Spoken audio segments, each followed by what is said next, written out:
hockey player's case was a 14-year mystery. Warning, graphic ending by MrBallen. What's good? How your day going? How your morning, your evening, your night? Whenever you're watching this video, I'm not about to talk your ears off. About to jump into this one. I see it is a pretty lengthy one as well. It's about a good 30 minutes. So hey, let's go ahead and see what's going on with this case that took 14 years. You want to check out the original video? The link will be in the description below. But let's go. 10,000 feet up, deep inside of the beautiful Austrian Alps, lies a very unique and not well-known tourist destination. The only way you can get to this destination is to ride a gondola, or if you're feeling really motivated, you could, in theory, hike up to it, but very few people do that. Once you reach this tourist destination, you walk over to this string of buildings, and right away you start to see all these warning signs about this area, telling you that while of course it's stunning and beautiful, remember, it's also very dangerous. Today, I'm going to tell you a horror story that happened at this unique location. And make sure you stick around till the end, because there are actually two plot twists at the end of this story. The first one you might see coming, the second one you won't.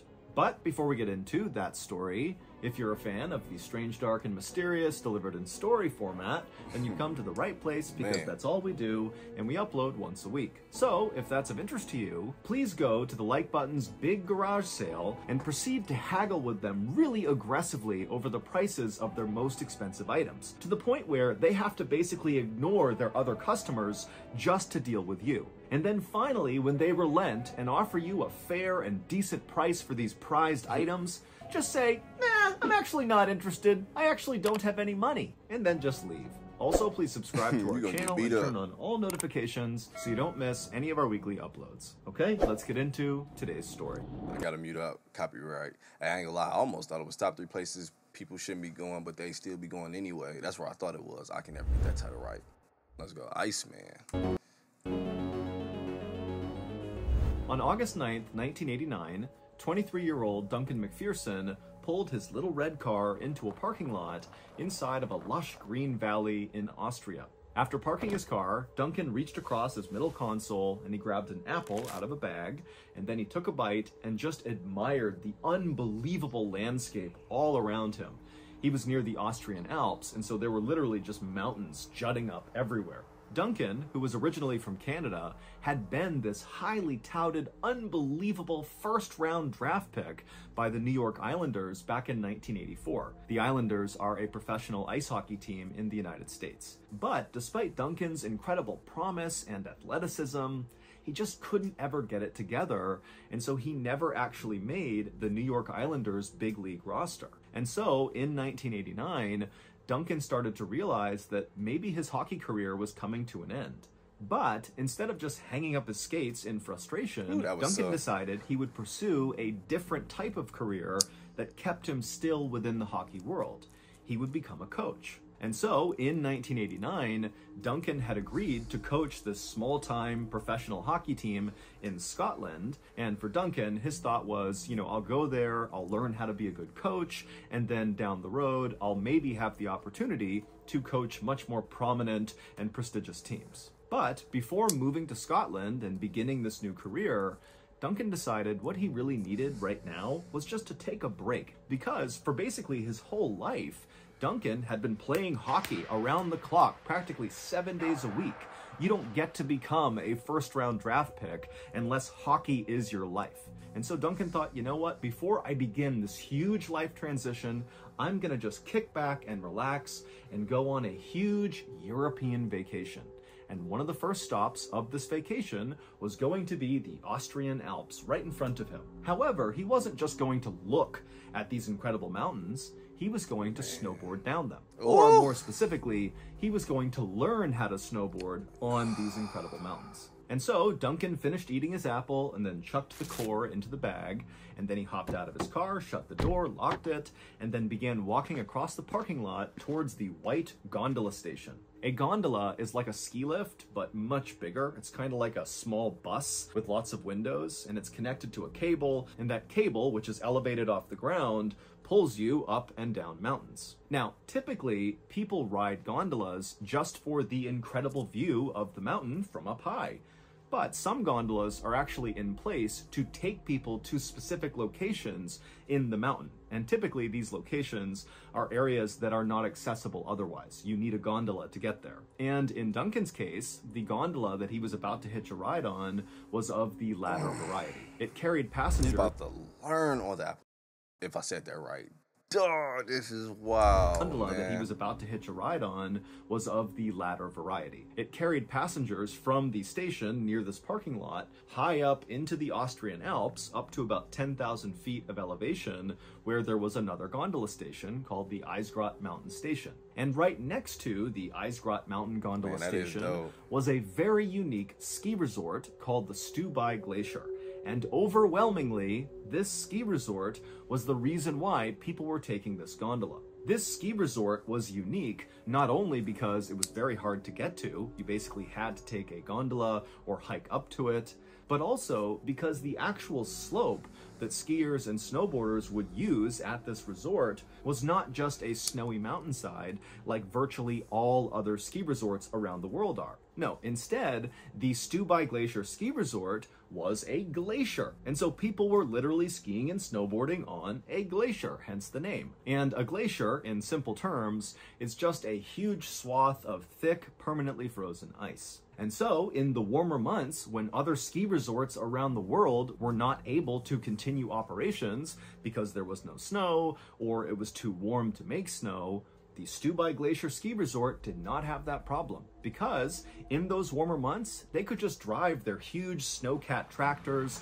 with their big rakes behind them all over the slope, the glacier, and their rakes would basically chop up the top layer of the ice, turning it into powder for people to ski on, which allowed them to basically stay open every day of the year.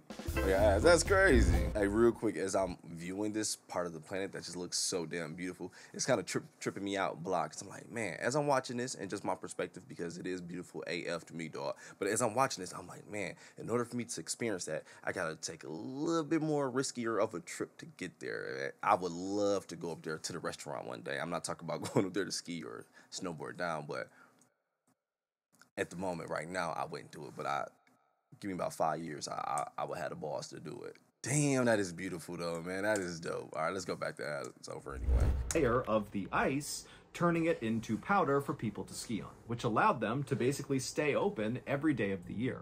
And so Duncan, back down in the parking lot, he walked over to the gondola station, he bought his gondola ticket, and then he hitched a ride on the first gondola that swung through the station. And after a slow but beautiful ride up into the mountains, where all that lush greenery down below in the valley was replaced by jagged snow and ice up in the Alps, Duncan finally saw the Stubai Glacier Ski Resort and the glacier itself right behind it that stretched up to the top of the mountain.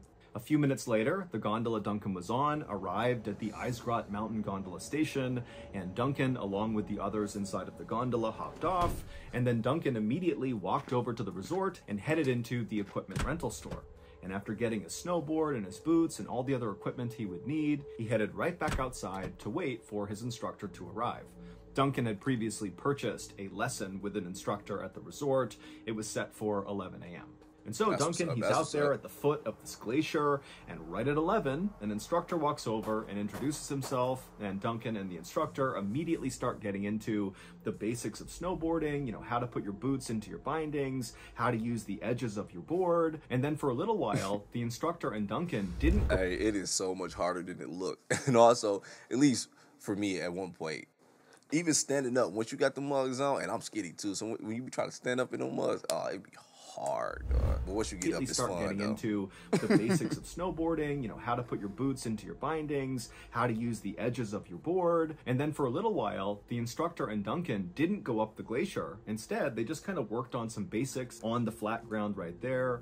And then after the instructor felt like Duncan was ready to go, they both walked over to the tow rope, which is a way to get to the top of the slope. There's a cable that kind of rotates from the top to the bottom of the mountain, and there are all these bars attached to the cable, and skiers and snowboarders grab the bar while standing on their snowboard or their skis, and they literally get pulled up the mountain. And so Duncan and the instructor grabbed onto the tow rope, they made their way to the top of the glacier, and from there they pushed over to the start of the run. And once they were there, the instructor strapped into his snowboard, and then Duncan strapped into his, and then they were off, very slowly making their way, kind of like a falling leaf pattern. Duncan was not just going straight down the mountain, he's a beginner, and so it's very slow, very controlled, and as they went down, the instructor's giving Duncan tips, how to stay more on his edge, how to slow down, how to speed up, and very quickly, the instructor saw that Duncan was so good at balancing, his legs were so strong, likely because he was a professional hockey player. And so the instructor was telling Duncan the whole time they're going down how unbelievably good he was doing for his first lesson. And so finally, after about an hour of very slowly making their way all the way down this glacier, they reached the bottom where they had first been doing some flat ground stuff. And when they got there, it had started to rain. And it was raining bad enough that lots of people on the mountain were abandoning the mountain and running inside of the resort to get out from under the rain. And so the instructor, he looked at his watch and he realized they were almost at 1 p.m., which was the end of their lesson. And he said to Duncan, I don't think we have time to go back up, plus it's raining. Duncan said he didn't care about the rain, but he also understood that, it wasn't ideal conditions. And so they decided that even though there was a few minutes left, they would just cancel the lesson right there, and they would actually just go inside and grab lunch together. And so they made their way out of the rain into the resort, and when they went inside... nature. Nature always wins, dog. All right, but let's go. Grab lunch together. And so they made their way out of the rain into the resort, and when they went inside the resort, the instructor noticed that Duncan's sweater, which was underneath his yellow rain jacket, was totally soaked, and so he offered to Duncan, hey, do you want to take your sweater off and I'll hang it up inside my office, and by the end of the day, it should be dry.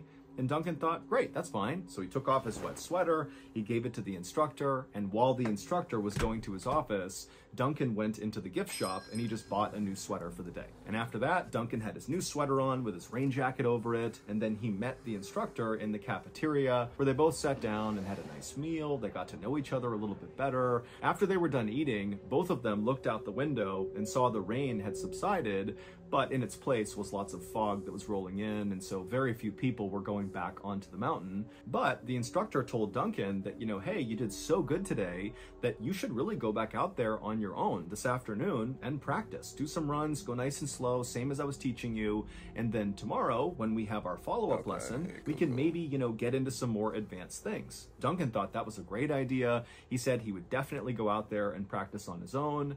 And then the two men cleaned up, and the instructor made his way to meet his next client, and Duncan headed right outside, grabbed his snowboard, and began walking towards the tow rope.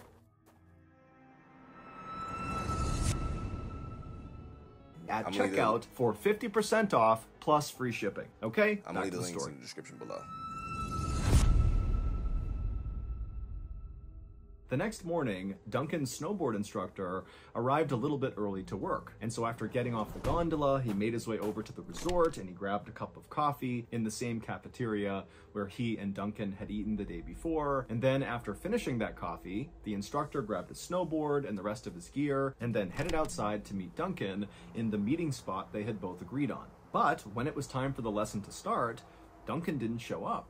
And so the instructor, for a second, thought, was there somewhere else we were going to meet? Did I get the time wrong? But he checked the time and he remembered the conversation he had with Duncan. They were going to meet at the foot of the tow rope and he was right there and Duncan wasn't. And so he thought, okay, maybe Duncan's running late. But he waited and waited and waited and Duncan never showed up. The instructor was bummed because he and Duncan really had kind of become friends the day before, and he was looking forward to teaching Duncan some more today, but the instructor knew it was pretty common for tourists to cancel their follow-up snowboard or ski lessons. It's like they show up for that first day, they get really into it, they plan on going the next day, but then other distractions in their vacation pull them elsewhere, and they no-show for the lesson. And so the instructor didn't take it personally. He just assumed that, Duncan had found something else to do that was more fun. But the instructor knew he would see Duncan again because Duncan's sweater was still sitting in the instructor's office. 1 week later, Duncan's parents, who were back home in Saskatoon, Canada, got a very unexpected phone call from the Dundee Tigers hockey team, which was the professional hockey team in Scotland that Duncan was going to go coach after this big European vacation. The team rep for this hockey team asked the parents if they knew where their son was because he had not shown up for his first day of work.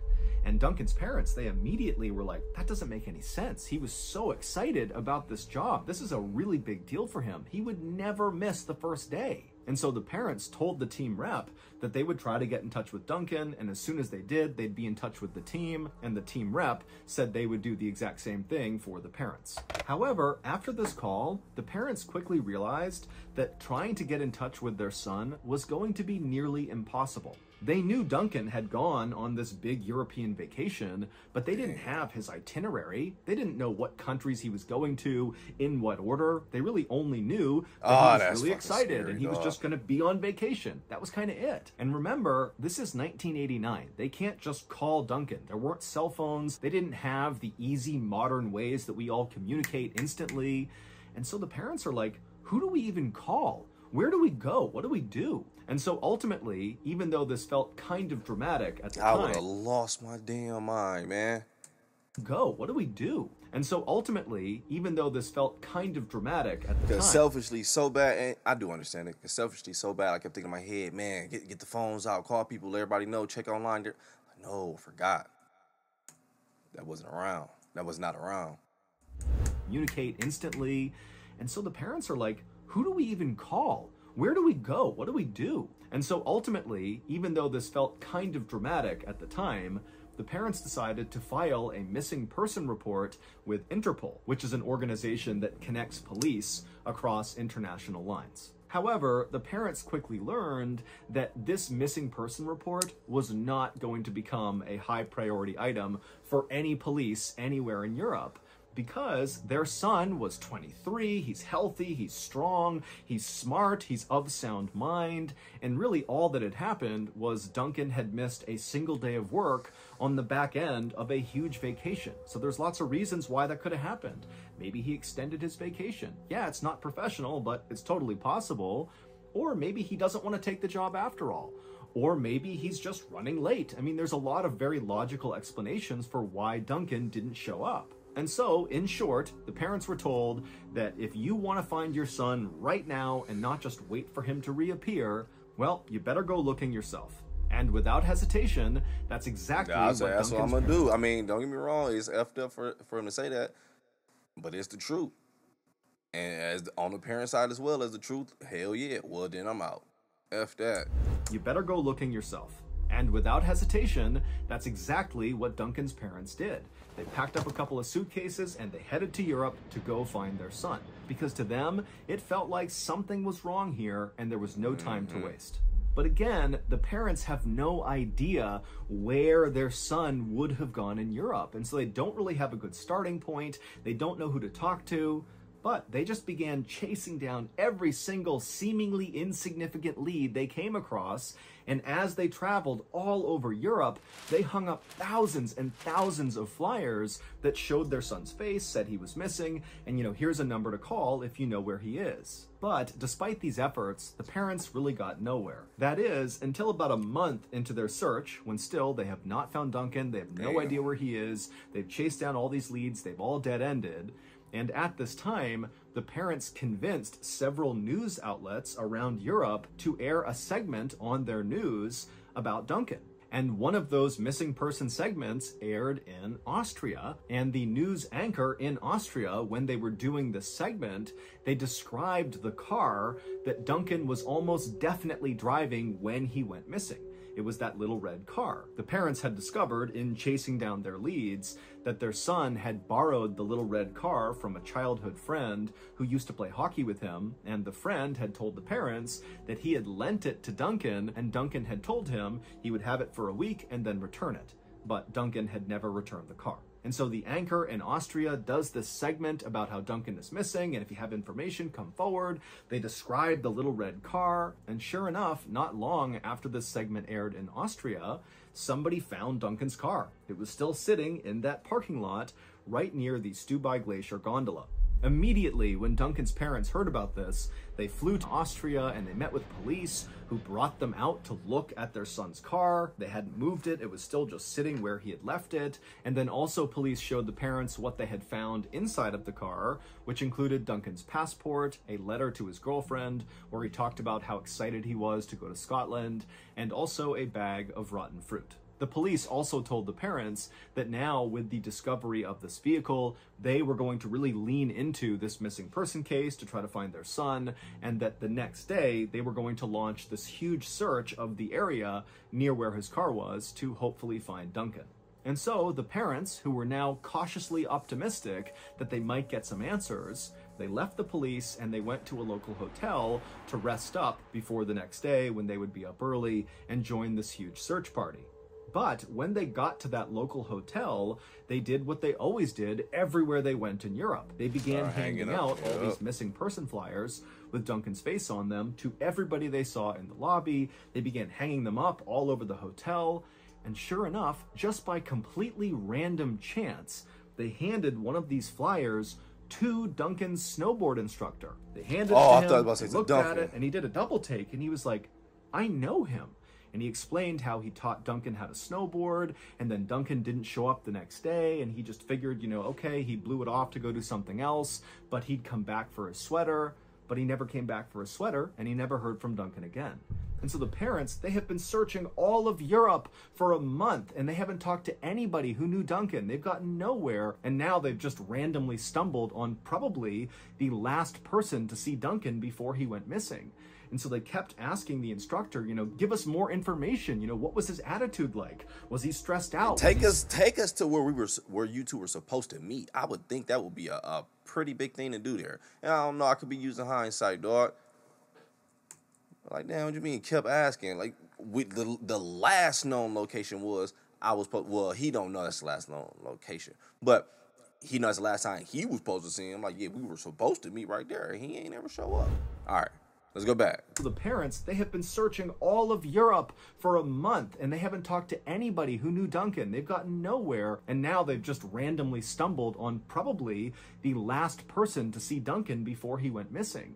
And so they kept asking the instructor, give us more information. What was his attitude like? Was he stressed out? Was he scared? Was he worried about something? Where did he go? Give us anything. But the instructor really didn't have that much more information to offer. And so he tried to answer all their questions, but really just finally said, look, I'm sorry. All I know is after we ate lunch together on the 9th, Duncan said he was going to go out and do some practice runs, but I never actually saw him go up. I didn't see him come down. I just assumed he went up there and was kind of on his own for the day. And then, of course, the next day, I didn't see him, and he never came back. And so I'm sorry.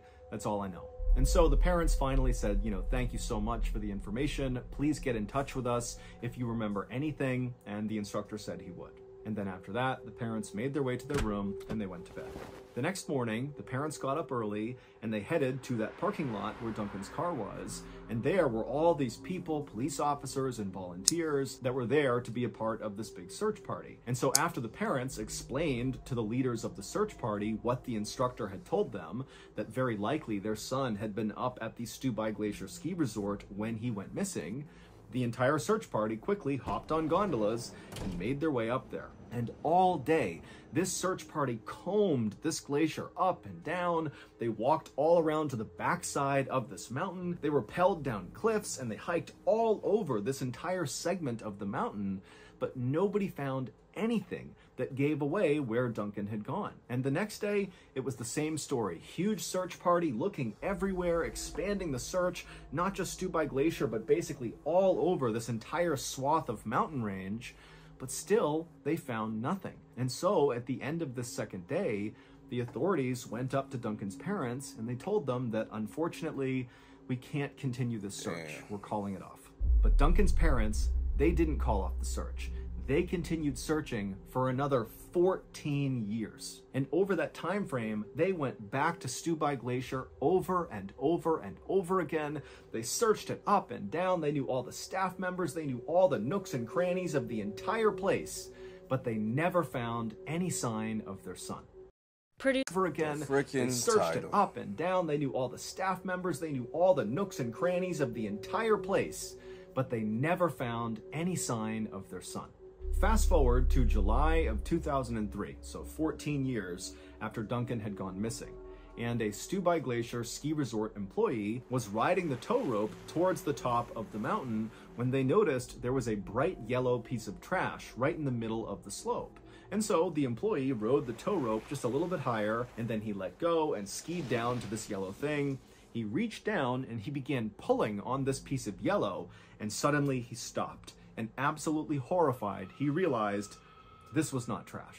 While no one knows for sure what happened to Duncan, here is the leading theory that Duncan's family and authorities, for the most part, agree on. Back on August 9th, 1989, after having lunch with his snowboard instructor, Duncan was feeling motivated to go back out and take some practice runs. And so he headed outside, he looked up at the glacier, there's all this fog rolling in, but it's not raining, and so nobody's on the slope, and so it's perfect for a beginner. He's gonna have this place to himself. And so he grabs his board, he makes his way over to the tow rope, he straps in, he grabs onto a bar, and he makes his way to the top. Once he gets off, he makes his way over to the start of the run, he puts his other foot into his binding, he makes sure he's all set, and then he stood up and began slowly kind of waffling his way down the completely vacant and very foggy slope. And as he was going along, he got more and more confident and began going a little bit faster and a little bit faster until finally he was basically just bombing it down the mountain, relying on his natural balance and strength to kind of keep him up.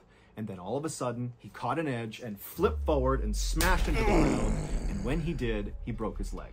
The unique danger to humans when it comes to glaciers is something called a crevasse. Basically, cracks form in the ice, and sometimes these cracks can be massive, like mind-bogglingly massive, hundreds and hundreds of feet, that if you fall into this thing, you're done. No one's getting you out of there. You are falling either to your death, or you're falling so far down that no one can get to you. Or, like in the case of Stubai Glacier Ski Resort, they had the issue of little crevasses forming kind of all over the place. Especially if it rained, the rain would begin to crack the ice, or if maybe it was warmer than usual, the ice would crack here and there. And so the resort was really good about constantly patrolling their slope to make sure no crevasses had formed anywhere on the slope.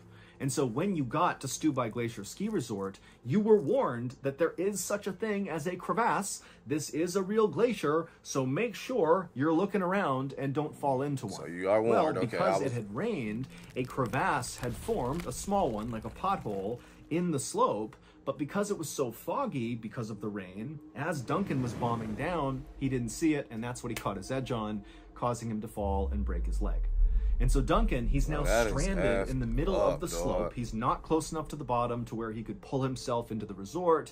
He's not close enough to the top where he could get himself up there and talk to the tow lift operator. And so he's just kind of stranded. There's nobody on the mountain. It's so foggy, nobody can see him from the resort. And so he's just stuck in agonizing pain, wondering what he's supposed to do. At the same time this was happening, another ski resort employee was climbing into one of those big snowcat tractors at the top of the glacier. These tractors were what the resort used to chop the top layer of ice and turn it into snow. And because it had rained that day, a lot of the snow had melted, and so this employee needed to basically go over the entire slope from top to bottom and grind up the ice and make some new snow. And so the employee hopped in the cab of this tractor, shut the door, turned on the engine, turned on the back rake, which in your head, picture a long stretch of metal dragging behind this tractor that had rotating blades that cut into the snow as it moved along. And so this employee, after turning on the rake and making sure everything worked, they drove the snowcat and the rake onto the start of the downward slope, and they began crisscrossing back and forth across the entire slope, turning it all into fresh snow. And as this employee drove, they were very careful not to go too quick because they knew they couldn't see very far with all of the fog. And so they're going like 1 or 2 miles an hour, being very cautious. And then suddenly, at the last second, they see something in the snow. It kind of appeared out of the fog. Okay, might be Duncan. I thought he was about to say they covered it, like the crevasse. I thought he was about to say he ended up covering it. All of the fog. And so they're going like 1 or 2 miles an hour, being very cautious. And then suddenly, at the last second, they see something in the snow. It kind of appeared out of the fog. And so the employees swerved as fast as they could to avoid hitting it. And they did narrowly miss it. Their big tank-like treads that are on these tractors just missed running this thing over. However, the back rake with the rotating blades did not miss this object. It went right over it. The employee immediately parked the snowcat and then leapt outside and ran over to see what this thing was. And when they got there, they could not believe what they saw. It was Duncan. and all those rotating blades that had crossed over him had basically mutilated him. One of his arms had been cut off, one of his legs was nearly cut off, but it's believed Duncan was actually not dead. The injuries were horrible, but they would not necessarily have killed him outright. He would bleed to death without help, but in theory, he could have been saved. But the employee, so why is this even though this was a total accident, totally panicked and decided that because it was so foggy, no one must have seen this. No one was around, and so no one would know that they were the ones who ran this guy over. And so instead of helping Duncan, they just tied him up and dragged him behind the snowcat off of the glacier over to this area where this employee knew there was a very deep crevasse. And they chucked Duncan, who might have been alive at this point, into the crevasse along with his arm and his severed leg, and then the employee used the snowcat tractor to rake over the crevasse. They filled it all in and packed it down, and then they drove down the rest of the way and just hoped no one would ever know. But over the course of the next 14 years, the glacier would melt more and more each year until finally Duncan's yellow jacket popped through the ice. And that's what the resort employees saw as they were going up the tow lift and thought it was trash. It was actually Duncan's jacket. They skied over, they tried to pull it out of the snow, only to then see, literally in the ice, Duncan McPherson looking right back up at them. And Duncan still looked like he was 23 years old because he had been frozen this entire time. According to the Stubai Glacier Ski Resort, Duncan must have just fallen into this crevasse and died. That's my bad. Let me pause. Let me go back. My bad. Oh shit. Legit, yeah, because his body has been preserved, man. It's like, yo, it's frozen. What the fuck? Let me go back a bit. Regardless of what happened, though, man, definitely rest in peace to Duncan. That is crazy as hell. They saw as they were going up the tow lift and thought it was trash. It was actually Duncan's jacket. They skied over, they tried to pull it out of the snow, only to then see, literally in the ice, Duncan McPherson looking right back up at them. And Duncan still looked like he was 23 years old because he had been frozen this entire time. According to the Stubai Glacier Ski Resort, Duncan must have just fallen into this crevasse and died. That's what they say happened, and some authorities say that is what happened. But when they pulled Duncan out of the ice and they found his body had been chopped apart and his snowboard had even been chopped apart, that told a very different story. As for the snowcat driver who drove over Duncan, they were never... I was wondering, I was like, yo, this went real extreme. Why is that the theory? But the snowboard too, dog. And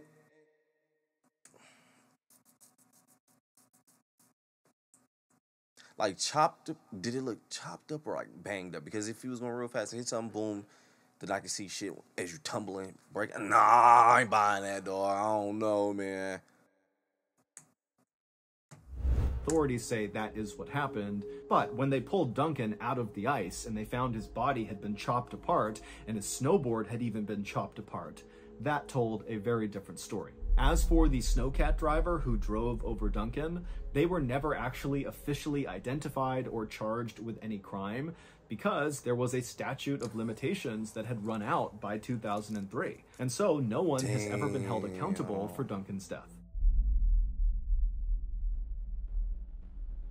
So that's going to do it. If you got something out of today's story... W freaking parents, man. The whole time, they had to piece it together, man. Legit, that's BS, man. And I'm not saying who did their job and who did not, yo, because I wasn't there.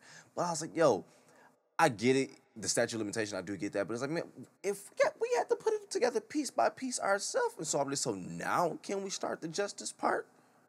Like, what the hell? We ain't part of the damn system. Yeah, that ending got dark AF. I'm about to go ahead and get up out of here. Definitely rest in peace to Duncan. That was some BS, man. Also, want to send my condolences and my peace to his family as well. Hey, I'm about to get out of here. Y'all go ahead, enjoy your day, enjoy your morning, your evening, your night, whenever watching this video.